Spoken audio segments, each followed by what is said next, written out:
Human emotion is an inherently subjective experience, but to treat psychiatric disorders, clinicians must separate that unified feeling into two measurable, distinct clinical components. The first component is mood. Mood is the deep, sustained, internal emotional climate of a patient. It operates in the background, shaping how people experience their world over long stretches of time. The second component is affect. If mood is the climate, affect is the daily weather. It is the short-term, outward expression clinicians actively observe. This table details how psychiatry separates the two. Mood is an internal feeling with a long baseline. Affect is an external expression, showing rapid spikes to stimuli. For example, depression is a prolonged mood, whereas flat affect is an immediate state. Confusing a patient's temporary emotional weather with their underlying clinical climate is a significant point of failure in psychiatric assessment. Clinical psychiatry treats emotional disturbances as systemic breakdowns in specific biological and psychological mechanisms.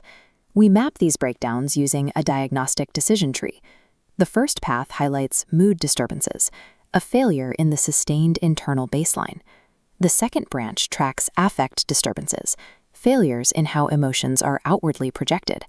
The third maps control disturbances, breakdowns in mechanisms regulating emotional expression.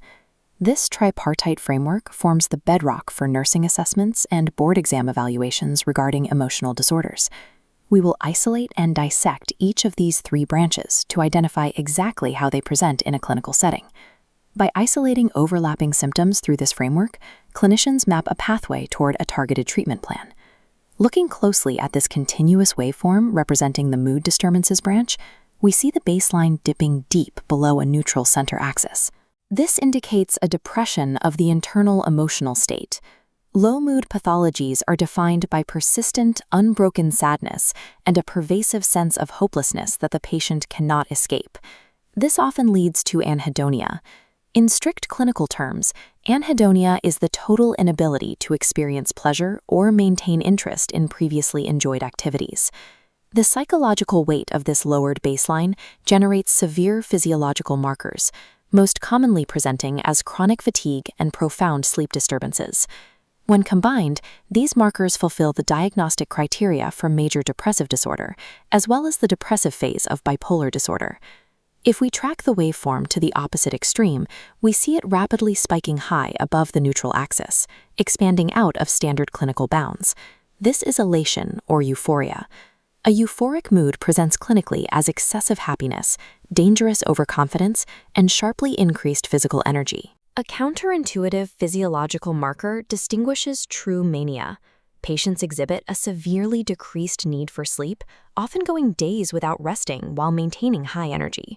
Sustained anxiety, marked by fear and physical palpitations, as well as irritability driven by a low frustration tolerance, are also classified primarily as internal mood disturbances.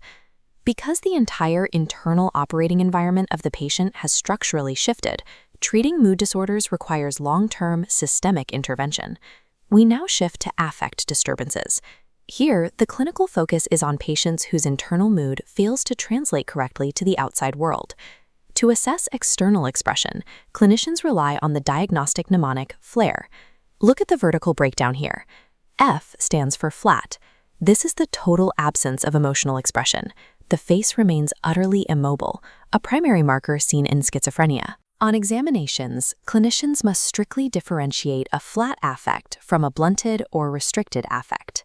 They represent distinct degrees of intensity. A blunted affect is a significant reduction in the intensity of expression.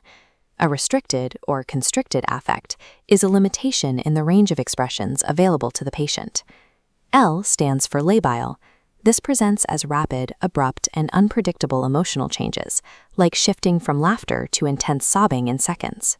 On the board, A stands for apathy, a total lack of interest in surroundings.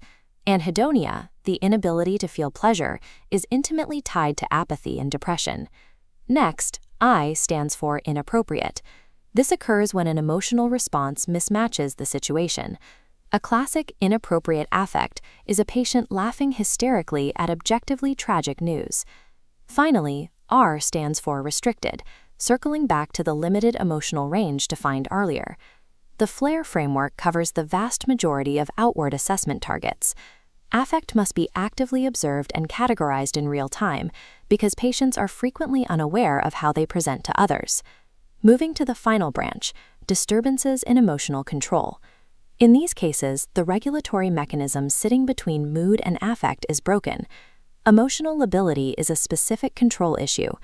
The patient's inability to regulate their output leads to severe, sudden mood swings and highly unstable emotional states. This must be differentiated from pathological crying or laughing. That uncontrollable expression is an involuntary reflex seen in neurological disorders, independent of actual mood. Control failures also manifest as ambivalence, where a patient holds simultaneous opposite emotions, like intense love and hatred, toward the exact same person. A particularly complex control failure is alexithymia. Look at the root components here. It describes a profound inability for a patient to even identify, let alone describe, their own emotions. Their internal dashboard is unreadable to them. Dysphoria represents another pervasive control state. It is a generalized baseline dissatisfaction and uneasiness that colors the patient's entire worldview. Dysphoria sits on the exact opposite end of the spectrum from euphoria, cementing the extreme bounds of emotional regulation. When emotional control fails entirely, the diagnostic focus often has to shift from purely psychological assessment to potential neurological triage. Zooming out from the symptoms, we have to look at what physically and psychologically breaks this emotional machinery in the first place. Etiology in psychiatry relies on the biopsychosocial model. This diagram illustrates how three distinct pillars converge to trigger these disorders. The biological pillar involves structural brain injuries and neurotransmitter imbalances, specifically deficits or surges in serotonin and dopamine. The psychological inputs are driven by severe stress, unaddressed trauma, and core personality factors. The social inputs factor in environmental pressures, like family conflict or the loss of loved ones. Because the structural causes are multifactorial, any effective nursing assessment must be equally comprehensive. This brings us to clinical application. A psychiatric nurse must systematically assess these intersecting variables on the ward. To capture mood, you cannot rely on observation. You must explicitly ask the patient, "How are you feeling?" because mood is entirely internal. To capture affect, you rely entirely on observation. You must silently track facial expressions and note the tone of voice. Watch the logic on this assessment clipboard. The most critical diagnostic step is consciously comparing the stated mood against the observed affect. If a patient states they are sad, but you observe them laughing, you have identified a diagnostic incongruence. Once assessed, general care protocol dictates two immediate priorities: providing a physically safe environment and maintaining non-judgmental therapeutic communication to establish trust. Medical management targets the biological pillar. Pharmacotherapy interventions are categorized by their specific target: antidepressants for low baseline moods, mood stabilizers for extreme fluctuations, and antipsychotics for severe affect disturbances. Medication stabilizes the patient's biology, while targeted therapeutic communication stabilizes their psychology. Mastering psychiatric assessment is a rigorous discipline. It requires objectively observing the immediate weather to accurately deduce the true nature of the internal climate.